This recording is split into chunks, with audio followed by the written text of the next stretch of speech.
Este programa incluye contenido perturbador. Se recomienda discreción. Hoy, armas legendarias empuñadas por los luchadores más temibles. Cabezas cercenadas, brazos cortados con esta espada afilada. La sangre se derramaba por doquier. Desde la brutal hacha vikinga. Un guerrero berserker mataba a 40 hombres con su hacha. Y la espada samurái más afilada. Son hojas de un solo filo blandidas con eficiencia. Podrían cortar cualquier cosa. Hasta el arma de doble filo más letal de todas. No solo buscas ganar, lo que quieres es una masacre. Nadie debe quedar con vida. Exploraremos los filos más sangrientos de la historia y los guerreros que los hicieron tan letales. Ya no solo se trataba de pinchazos con una lanza.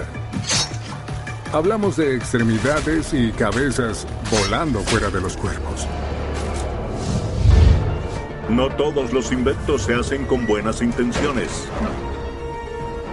Hoy descubriremos retorcidas historias.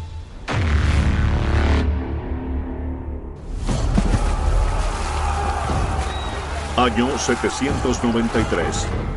Los vikingos acaban de asaltar un rico monasterio cristiano en la isla de Lindisfarne, cerca del actual Newcastle, en Inglaterra.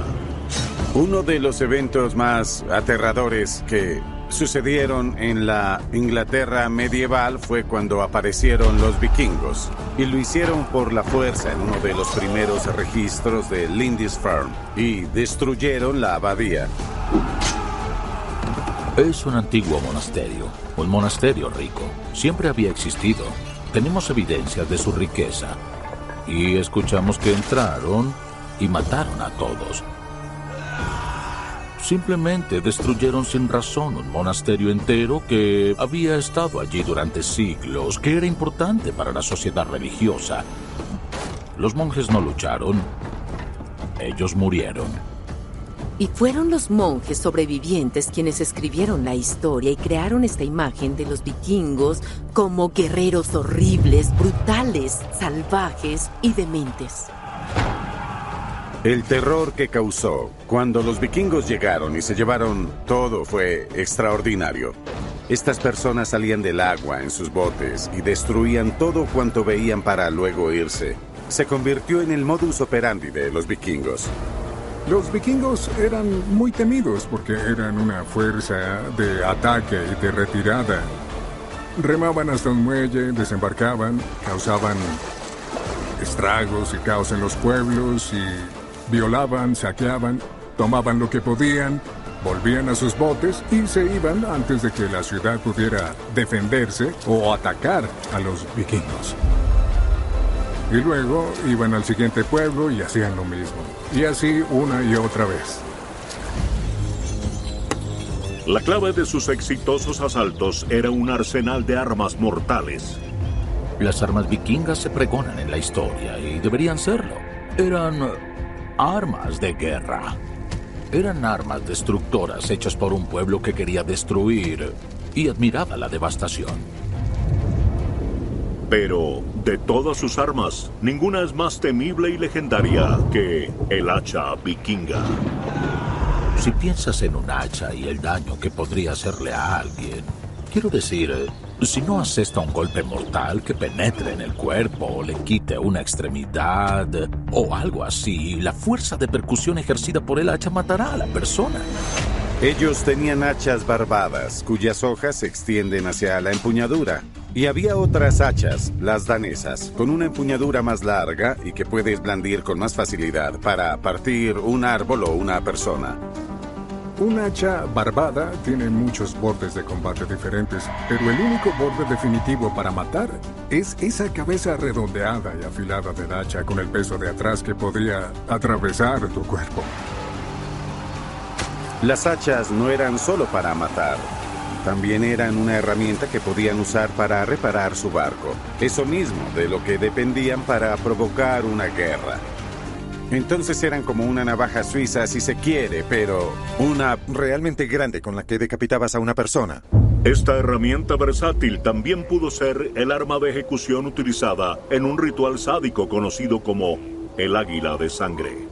Entre los vikingos que se volvieron famosos se encuentra Ragnar Lodbrok.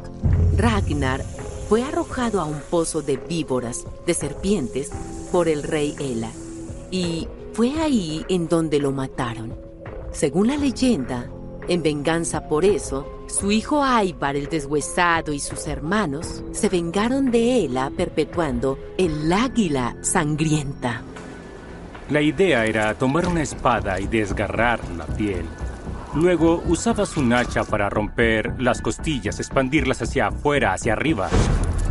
Entonces se abren como dos alas, extrayendo sus pulmones y colocándolos sobre sus hombros mientras aún palpitan hasta que la persona moría. Claro que se cubrían de sangre y por eso era el águila sangrienta, porque parecían alas de águila ensangrentadas. Esta historia se ha incorporado en la imagen del salvajismo vikingo y se asocia con el uso de sus armas, el hacha en particular. Otra saga famosa con un hacha como protagonista es la historia de Egil Skallagrimsson. Egil fue un hombre del siglo X. No hay duda de que fue un psicópata. Él mataba por la más mínima razón. A los 6 años perdió en un juego de pelota. Fue a casa, tomó un hacha y la dejó caer en la cabeza de su oponente. Y su madre dijo: sin duda mi hijo será un gran vikingo algún día. Demostrando que una madre sabe más. Egil continuó asesinando al menos a unos cientos de personas más a lo largo de su vida. Su legado le valió el título de Berserker, una clase única de guerreros vikingos conocidos por luchar en un trance alimentado por la ira. Los vikingos berserkers eran salvajes y horribles, se volvían locos y frenéticos en batalla. Ese es el origen del término en inglés berserk, que se usa cuando alguien enloquece por completo. Pero había una motivación detrás de esa rabia en batalla, una forma de mentalizarte para enfrentar a tus enemigos, y podías convencerte a ti mismo de que eras invulnerable cuando estabas en ese estado. Y eso tiene un propósito muy específico en batalla.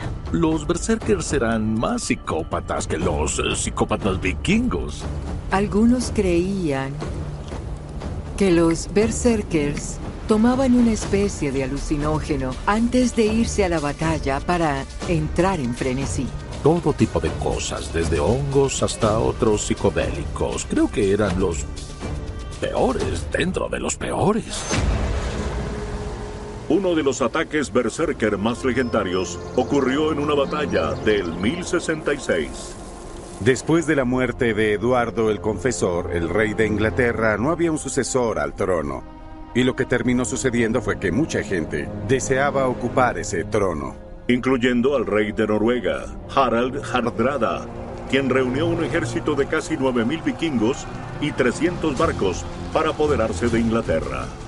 En lo que se conoce como la batalla de Stamford Bridge, cuando Harald Hardrada arribó, tenían en esencia un ejército vikingo. Supuestamente fue atrapado fuera de posición por los ingleses. Estaba en el lado equivocado de un río sin armadura. Y se dice, según una historia, que un guerrero berserker de los vikingos se paró en ese puente para ganar tiempo para sus camaradas. Y comenzó a derribar a los ingleses. Mató a más de 40 hombres con su hacha antes de que él mismo fuera finalmente derribado. Presuntamente fue asesinado de la manera más cobarde por un hombre en un bote que iba debajo y lo apuñaló en la ingle con su lanza. Esta ferocidad en el campo de batalla se puede atribuir en parte al sistema de creencias vikingos. Los vikingos parecían muy temibles porque creían en la idea del Valhalla. Valhalla es el salón de Odín en el más allá. Era el mejor lugar al que podías ir. Cuando llegabas, podías pasar los días peleando, teniendo relaciones sexuales, comiendo y bebiendo todo lo que quisieras. Hay que admitirlo, Valhalla es un cielo genial. Y si fueron asesinados en el campo de batalla, entonces es así como se suponía que debían morir. Estaban felices de enfrentar esa posibilidad, y fue esa sensación de finalidad predestinada lo que los hizo tan aterradores para sus enemigos, porque no temían a la muerte. Al final, los vikingos fueron derrotados por los ingleses en la batalla de Stamford Bridge de 1066, poniendo fin a sus asaltos poco después. Pero un siglo más tarde, una espada forjada en Japón ganaría aún mayor notoriedad. Kioto, Japón, 1192. El emperador Go-Toba nombró al primer shogun. El shogun era un título especial para el líder militar de Japón.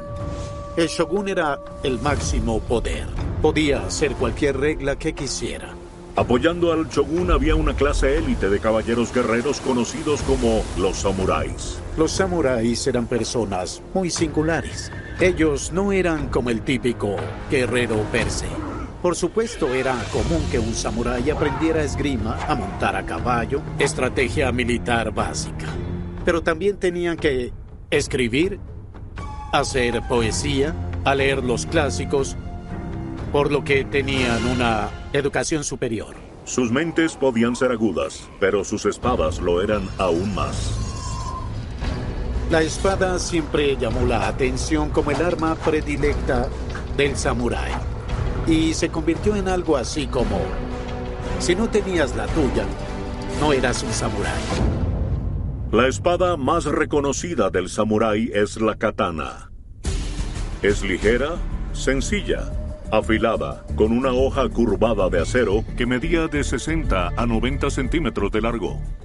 La katana, como espada a dos manos, estaba hecha de tal forma que no solo era un arma ofensiva, sino también defensiva. Los guerreros samurái no llevaban escudos, sus espadas eran su escudo. Ellos eran tan rápidos y hábiles con la espada que nunca permitían que su oponente los tocara. La espada estaba hecha de tal forma que podía soportar el impacto, bloqueando otra arma que la golpeara. Y al mismo tiempo, debía ser tan afilada para cortar extremidades y cabezas de un solo golpe. Es una de las mejores espadas jamás fabricadas para combatir. Es una de las más icónicas de la era samurái en Japón y ha impregnado la cultura popular. También es realmente efectiva en lo que hace, que es atravesar de manera rápida y eficaz. La katana es el arma del poder. Mucha gente me ha dicho que preferían recibir un disparo que cortarse con una katana. Son hojas de un solo filo, blandidas con eficiencia. Podrían cortar todo lo que fuera. También es mucho más liviana que una espada larga tradicional, por lo que se puede balancear más rápido y con más efectividad.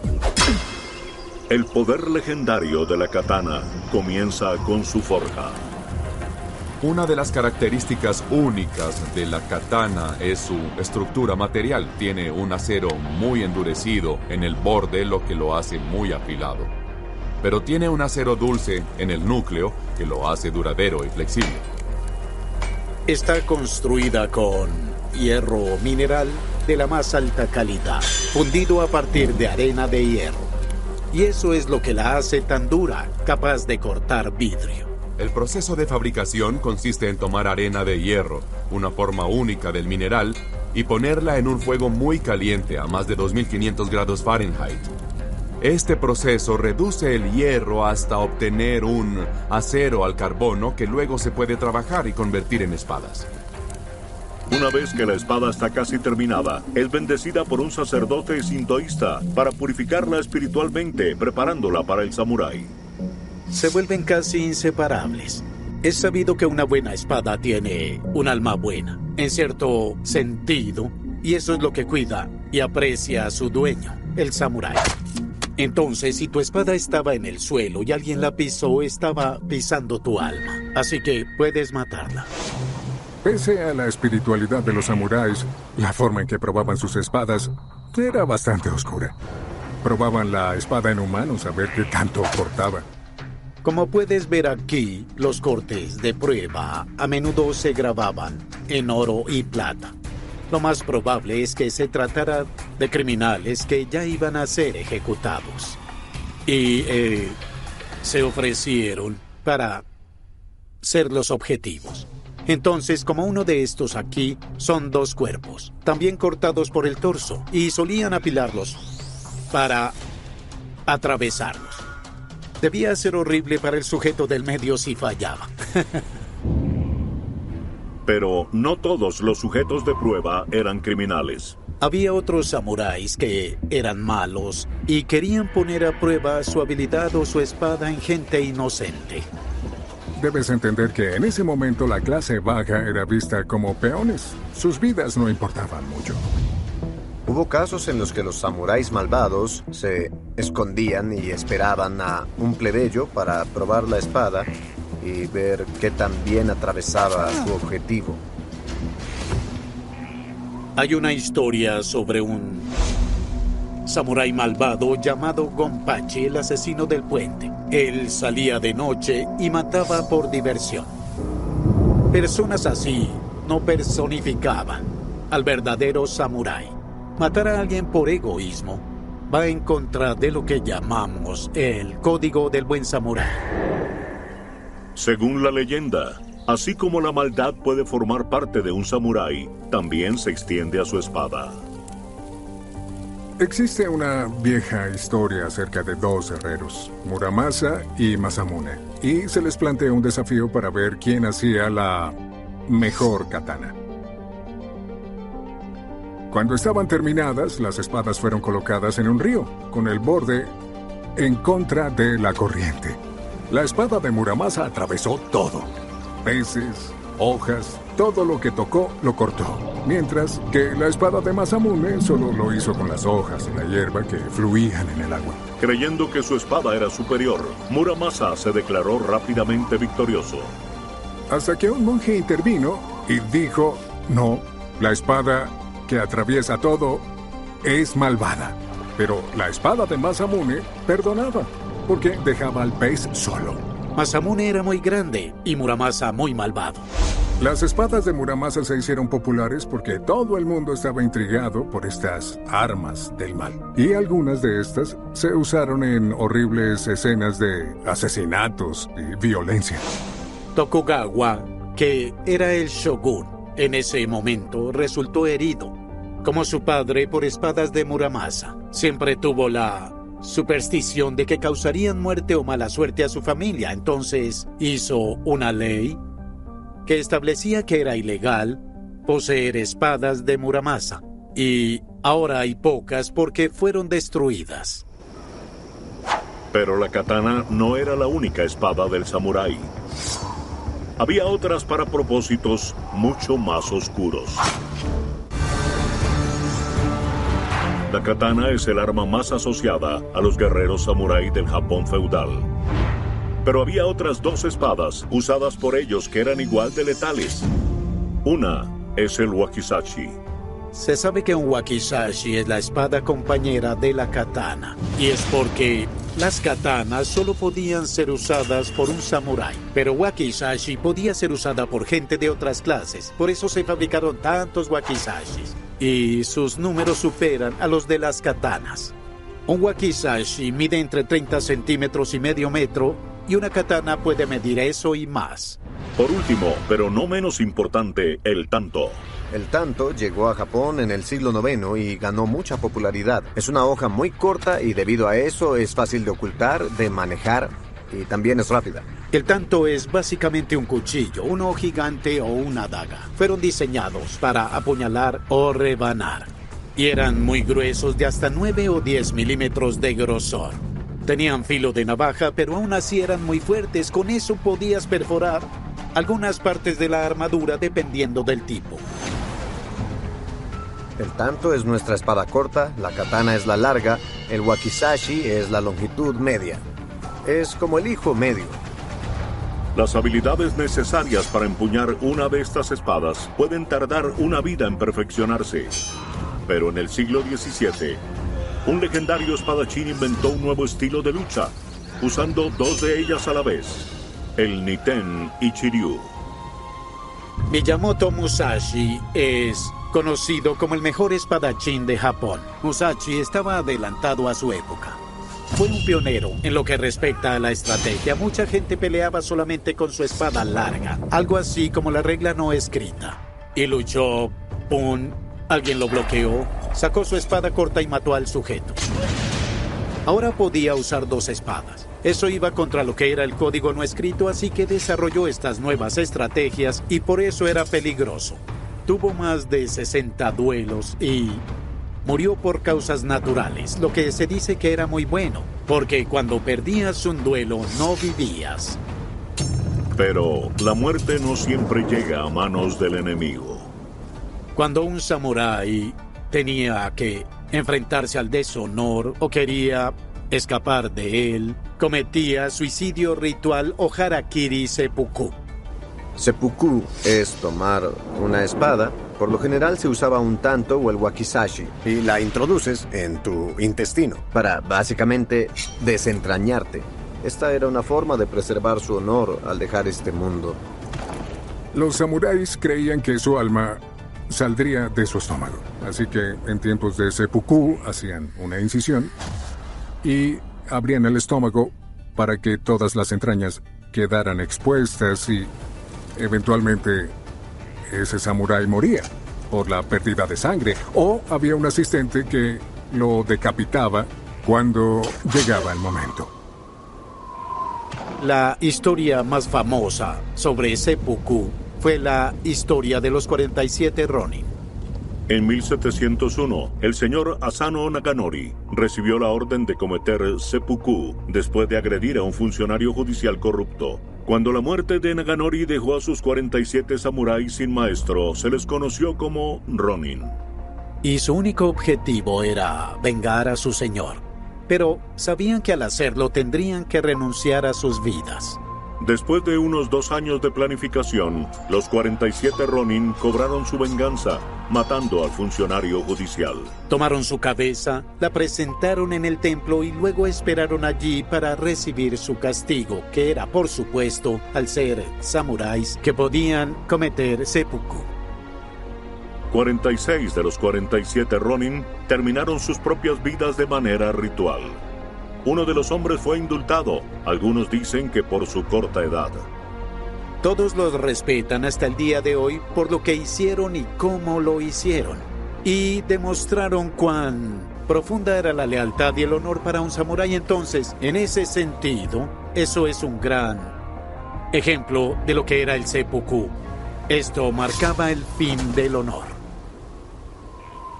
El seppuku no se abolió hasta 1873, pero algunos continuaron la práctica hasta bien entrado el siglo XX.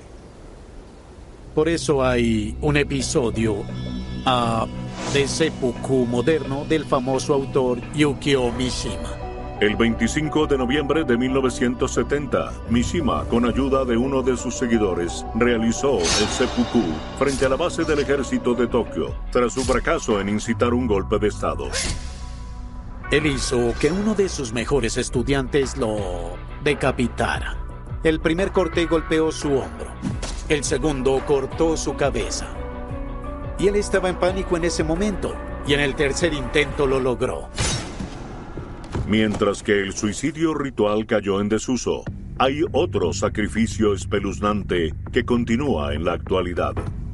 La Yakuza es un sindicato de crimen organizado y solían usar el tanto. Para ellos era la espada ritual si habías cometido alguna ofensa a la organización. Lo que solían hacer es que si hiciste algo mal, sacaban tus dedos para cortarlos con un tanto y envolverlos de forma ritual para dárselos a tu jefe como ofrenda. Y en la mayoría de los casos era un tanto el que se usaba para eso. Las espadas samurái han dejado su huella sangrienta. Pero hay otra espada que se cree que mató a grandes cantidades de soldados antes de la invención del arma de fuego. Más de 1000 años antes de que el samurái blandiera por primera vez una katana, otra hoja mortal ayudó a forjar lo que se convertiría en el Imperio Romano. Su nombre, el Gladius. El Gladius era un arma corta y punzante, afilada en la punta y devastadora en cuanto al golpe. No por el arma en sí, sino por el hombre que empuñaba esa arma. Era el soldado romano, el asesino más disciplinado en la historia. Pero la inspiración inicial de los romanos para el Gladius se encuentra en manos de sus enemigos. 218 a.C., Roma declara la guerra a Cartago, desencadenando la segunda de una serie de guerras que lucharon por el dominio del Mediterráneo, las conocidas como Guerras Púnicas. Luego de su aplastante derrota en el mar en la Primera Guerra Púnica en Cartago, dirigida por el gran general Aníbal, decidieron cambiar su estrategia. Tenía ejércitos terrestres con elefantes, y Aníbal hizo hasta lo impensable. Llevó la guerra a Italia, a la propia Roma. Marchó con sus elefantes cruzando los Alpes. Entonces terminó en Italia y anduvo por toda la península. Las dos fuerzas finalmente chocaron cerca de la antigua ciudad de Canas, y los hombres de Aníbal tenían a su disposición un arma secreta. Conocida como Gladius Hispaniensis, la espada se origina en la península ibérica, en la España actual. Aníbal y sus guerreros enfrentaron a 80,000 soldados romanos. Ahora, él sabía que solo tenía 50,000 hombres, así que muchos de los guerreros blandían sus espadas en contra de los soldados romanos armados con lanzas. La espada corta era un arma muy eficaz y los ejércitos romanos no estaban preparados para ella. Y la espada que empuñaban cambió el rumbo de esa batalla. Fue una carnicería total y una pérdida fatal para Roma. Y eso estableció a Aníbal como el general más grande de todos los tiempos. Según la mayoría de las estimaciones, los romanos perdieron entre 55,000 y 70,000 hombres. Los romanos no podían enterrar a sus muertos. Había extremidades, había sangre. Aníbal había estado allí durante más de una década y ahora estaba subiendo y bajando por Italia destruyendo. Todo el daño que hicieron, la enorme cantidad de pérdidas, fue una increíble invasión. Los romanos lo reconsideraron. Los romanos se recuperaron de esa batalla, no solo en las pérdidas, sino que aprendieron de sus errores, y en específico de esa espada. Los romanos mejoraron la hoja española, cambiando el material de hierro a acero, haciéndola más fuerte, liviana y afilada. Agregaron el pomo al final para evitar que la mano se resbalara y varias características que aumentaron su capacidad en el campo de batalla romano. El Gladius romano mide menos de 60 centímetros de largo, con una hoja de doble filo de cerca de 8 centímetros de ancho, pesando menos de 900 gramos. Podría balancearse con la fuerza suficiente para producir una herida de 10 centímetros de largo. Un gladius tiene cintura de avispa, la cuchilla se expande y luego se vuelve más pequeña, se ensancha de nuevo en la empuñadura. Esta nueva y mejorada versión del Gladius ayuda a Roma a nivelar el combate contra Cartago durante la batalla de Zama en el 202 a.C. Ya no solo se trataba de pinchazos, cortes y heridas proporcionadas por una lanza. Hablamos de extremidades y cabezas volando fuera de sus cuerpos. No hace falta decir que ganaron los romanos. La Segunda Guerra Púnica terminó y así fue como el Gladius se convirtió en el tipo de arma que cambiaría el futuro de la Guerra Antigua. 197 a.C. Otro enemigo se interpone en el camino del dominio completo de Roma sobre el Mediterráneo oriental. Después de que los romanos derrotaron a los cartagineses, volvieron su atención al este, a Macedonia, que había sido aliada de Cartago. Las fuerzas macedonias eran dirigidas por el rey Felipe V, pero él no fue rival para los romanos ferozmente armados. Cuando el Gladius empezó a usarse en el campo de batalla, rápidamente el rey Felipe vio que su ejército empezaba a verse diezmado. Estás amputando extremidades, asesinando literalmente cortando camino a través de la formación enemiga. Esta no es una guerra para rendirse. Ahora buscas hacer tanto daño mortal como puedas al enemigo. No solo buscas ganar. Lo que realmente quieres es una masacre. Nadie debe quedar con vida. El ejército romano aniquiló por completo a su enemigo. Aproximadamente 8.000 soldados macedonios murieron y otros 5.000 fueron capturados. El rey Felipe presenció la escena con su ejército devastado. Cabezas decapitadas, brazos cercenados con esta espada afilada, sangre derramada por doquier.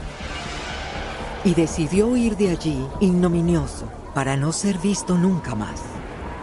Los romanos habían demostrado de una vez por todas, armados con el gladius, que los ejércitos orientales no podían enfrentarlos.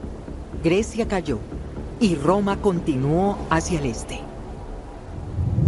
Durante los siguientes 3 siglos, el Imperio Romano creció, alcanzando su apogeo en el año 117 después de Cristo, abarcando más de 5,6 millones de kilómetros cuadrados.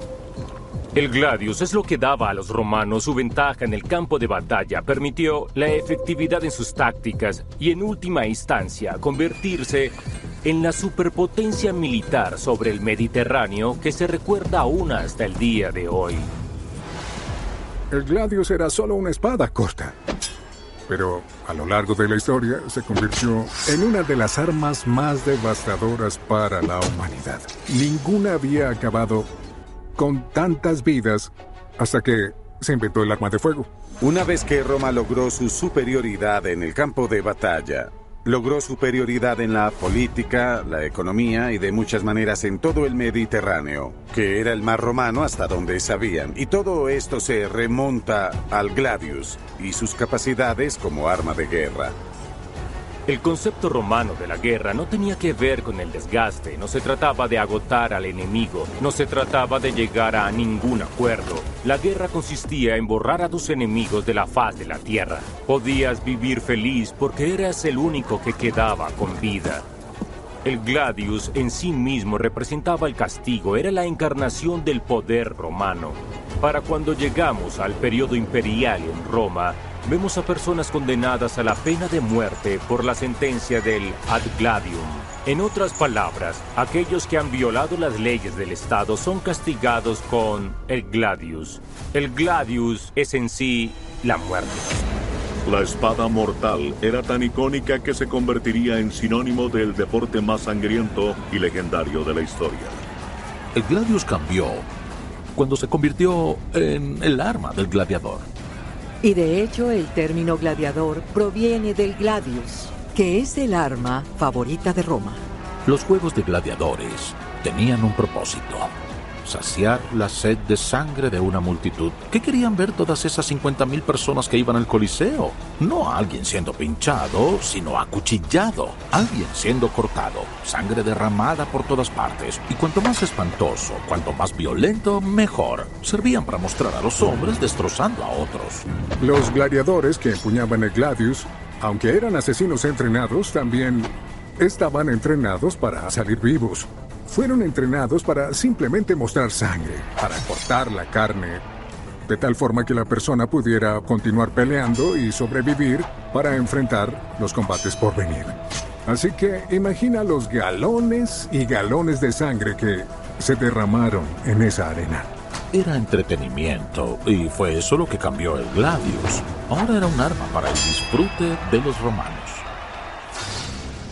Las espadas de los romanos, samuráis y vikingos transformaron la historia. Pero hubo otra que literalmente empequeñece a la competencia. En el siglo XV, una nueva espada mortal ganaba fuerza entre los mercenarios de Europa Occidental, dejando atrás mucha sangre y cadáveres. Una Zweihander es una espada a 2 manos, una grandiosa, enorme y larga espada mandoble. De hecho, de ahí recibe su nombre. 2 manos, que es lo que significa. La espada consiste en una hoja de acero larga con un promedio de 1,5 metros de largo y un peso de más de 4,5 kilogramos. Te impresionarías al verlas. Algunas incluso tienen hojas onduladas, son de doble filo y pueden cortar bastante bien. Tenía cierta practicidad como arma debido a su tamaño, pero también fue su debilidad. No puedes cargar esta cosa con una sola mano. Tampoco puedes usarla como si fuera una espada tradicional. Es casi una especie de cruce simultáneo entre una lanza y una espada larga. Llevar esta mandoble a la batalla debió ser muy complicado y, por supuesto, empuñar una Zweihander durante mucho tiempo puede ser agotador. Pero si entrenaras con una Zweihander, aprenderías movimientos, bloqueos, en esencia, para usar el impulso de la espada en sí. Como un jugador de béisbol, por ejemplo, y la forma como sostiene el bate. Es decir, tiene el control del arma, pero en realidad no es más que un enorme garrote afilado. Atacaba a alguien y lo mataba con un golpe en lugar de cortarlo. Si golpearas con suficiente fuerza y directo a los diferentes cuadrantes del cuerpo, podrías cortarlo e incluso aplastar los huesos. Y también serías muy ágil con la Zweihander para empuñar y empujar con ambas manos, y así es como acabarías con la vida de tu oponente. Los guerreros, lo suficientemente audaces como para empuñar esta arma, eran llamados Lanzkenetes. Los Lanzkenetes emergen en el siglo XV. Eran suizos y alemanes, mercenarios en esencia, soldados a sueldo. Les pagaban para entrar y matar gente, y lo hacían con Zweihander porque la tenían y mataban con eficacia. El gran tamaño de esta monstruosa mandoble también tiene un efecto psicológico en quien la viera. Debemos pensar en esto como un símbolo de imponencia. Imagina que eres un mercenario yendo a un pueblo. Quieres que todos corran porque llevas una de estas Zweihanders. Quieres que la gente le tema a esa arma. Pero la Zweihander más notoria perteneció a un hombre llamado Grute Pierre, que se cree que es la espada europea más grande jamás utilizada en batalla. Grute Pierre vivió en el norte de Europa y también era extremadamente grande. El hombre medía más de 2 metros. Él fue literalmente un gigante gentil.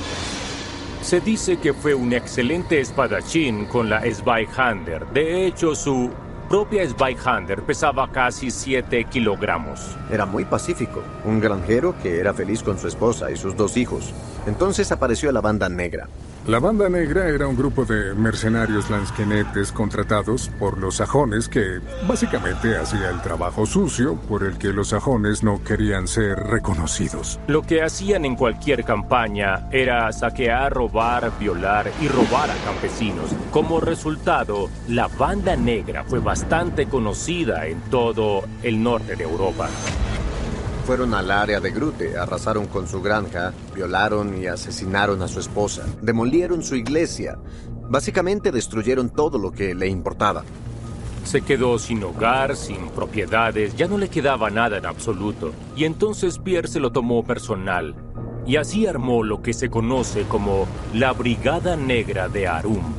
Su propia banda mercenaria, que no buscaban ser contratados, ni mucho menos que les pagaran. En realidad solo buscaban obtener venganza contra los alemanes, los mercenarios, los forasteros que invadían su territorio. Y el gentil gigante se convirtió en una máquina de guerra y armó su propio ejército para combatir a la Banda Negra. Grute Pierre, que significa Gran Peter, con el tamaño que tenía, era fácilmente capaz de manejar la Zweihander, donde la mayoría no elegiría usar esta arma debido a que era muy larga. Grute Pierre podía girarla como una espada normal. En manos de Pierre, la Zweihander se volvía increíblemente mortal. Su hoja era como un destructor de malezas que atravesaba el campo arrasando con todo a su paso. Era capaz de eliminar a varios enemigos con un solo golpe de la espada. Y la hoja era lo suficientemente pesada para cortar armas, atravesar armaduras y también escudos. Nadie podía ganarle. Era un David y un Goliat. Encarnaba al pequeño David enfrentándose a esta banda grande y malvada. Pero también tenía el físico de Goliat. Él era un gigante. Este desenfreno no fue eterno. Hablamos de un periodo de 4 años. Y Pierre murió justo después de eso. Así que no vivió demasiado y francamente también su arma preferida, la Zweihander, es muy grande para manejarla con practicidad y desde el siglo XVI pasó a ser algo que solo verás en museos.